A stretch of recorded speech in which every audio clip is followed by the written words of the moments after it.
just picking up on some of the battles and debates that created what has become labelled as sustainable livelihoods approaches, I think it's worth, as Robert mentioned, going back a bit further, because there are really quite a lot of applications of things that may have been or may not have been labelled livelihoods approaches that go way back.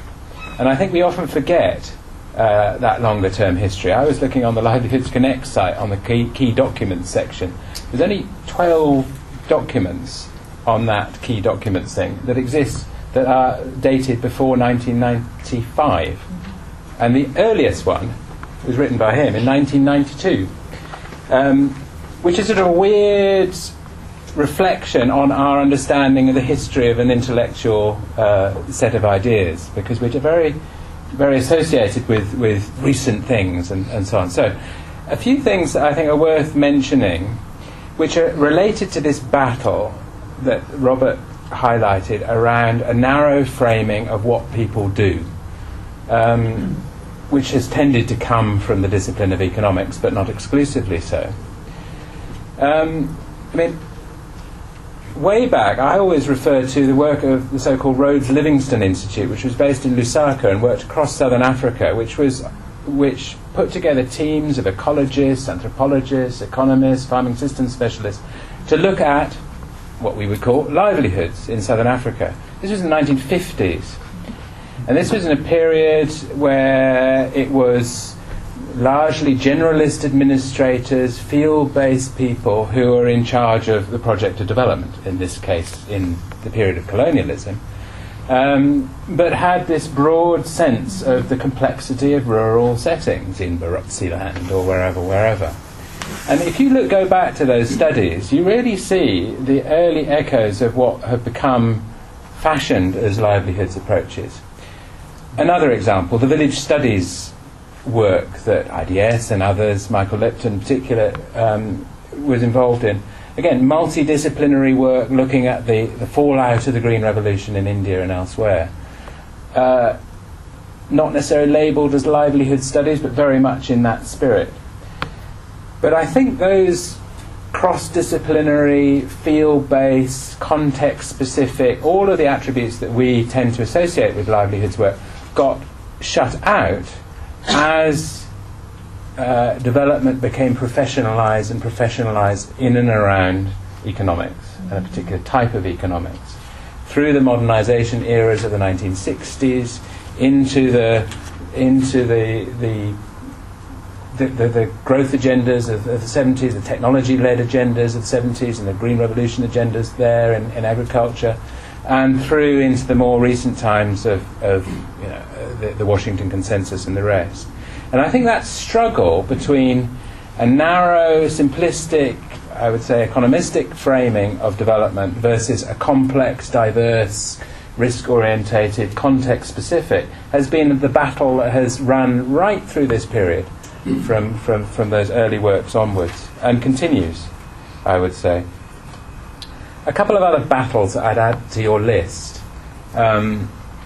One was particularly around, and perhaps was the background origins of that diagram, which shouldn't, and the fact that I wrote the paper, it was very much a collective exercise. It was produced in room 254 over there, if you want to go and pay homage to the little plaque on the wall. In room 254, sometime in 1996 or something like that, this diagram was in a rather less beautiful state than that. And it was very much a collective effort amongst a group of people who were developing this research project and thinking, how the hell are we going to, as a multidisciplinary team, trying to combine all of these questions in one more coherent way of thinking. But its origins came out of a set of debates that were going on here and elsewhere around questions around about access to resources, about access questions. Basic political questions, essentially, political and institutional questions about how do poor people gain access to resources. So actually that came from Amartya Sen and the entitlements tradition. Of course, Sen's classic work of 1981 framed our thinking about food security and food debates we thought, well, that's actually more relevant, because we're often talking about the overall availability of resources, whether that's environmental resources, natural resources, environmental resources, or other resources. But actually, struggles over livelihoods are about how do different people gain access to those assets, fundamentally mediated by social and political and institutional processes, as Sen described for food questions. So here again was a debate between a simplistic framing about overall supply and availability of resources versus a more social science framing about how and the ways in which different people gained access. But what was interesting again, and I think this fits in with the story of that particular diagram. That diagram was produced just simply as a checklist for people to do some research in Bangladesh, Mali and Ethiopia. It had no intention of going any further than that. But what we were interested in is combining an assessment of the available assets and the available strategies, but with this social mediating factors, which were called then, I can't even remember, institutions and organisations, which became pit boxes and all sorts of weird and wonderful things subsequently. But again, it was a useful way of drawing economic thinking into the debate, but how and in what way did that economic thinking then dominate the debate subsequently? Because very often the application of that framework tended to be just in a simple input-output modelling exercise. Make a list of the assets, make a list of strategies, relate the two between the two. That's agricultural economics had done that since the beginnings of agricultural economics, whenever that was. That was no new contribution. The new contribution was this question about how social and institutional processes mediate that access.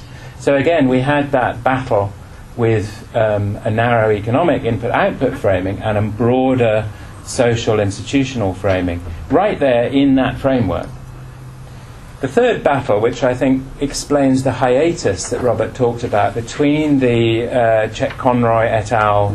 Conference in 1987 and 1992 and really 1997, almost a decade of hiatus, was around the question about how sustainability was to be thought about in development. Because, of course, 1987 was the publication of the Brundtland Report, Sustainable Development. Then we had the Rio Conference in 1992 and the unfolding of the whole Sustainable Development Agenda. The Sustainable Development Agenda was very, very unsure about how it would deal with the combination of livelihoods and environment. Agenda 21, if you remember, focused on livelihoods, effectively.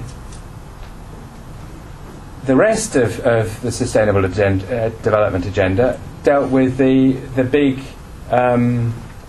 conventions, climate change, biodiversity, desertification. Environment and development actually got separated by the 1992 process. And we ended up actually with two separate tracks. Local level, Agenda 21, community-based, natural resource management and all the rest of it, and environment, qua sustainability, and particularly in the latter years, climate change. And that tension has never been resolved, actually. The Sustainable Livelihoods framework, and even Robert and Gordon's paper in 1992, never resolved it, and I think it's an unresolved tension, and one of the issues that we'll talk about in a bit. How and why sustainable livelihoods fail to deal with the issue of sustainability, I think, personally. Anyway, so I think it's those tensions, the two tensions that Robert mentioned between local, contextual, social understandings of particular places and people and narrow economic framing, and the tension between livelihoods and people orientation and environment. And those ones have run right the way through and continue, actually, to some degree.